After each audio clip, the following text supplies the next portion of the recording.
Hey everyone, friends, welcome to the Weller channel. Today I'll show how to get X-Ray in Minecraft Bedrock. As you can see, I have the latest release.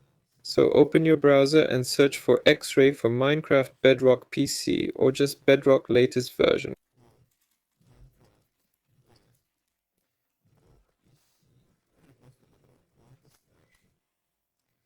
Go to CurseForge, navigate to Files and download the first file.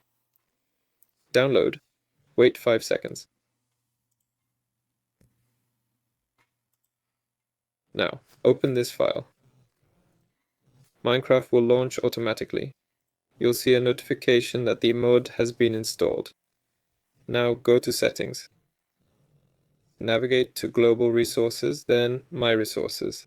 And here's X-Ray. Click on it and wait a few seconds. Activate. Now when you play, X-Ray will be working. This was Weller. Like and subscribe to the channel. See you later.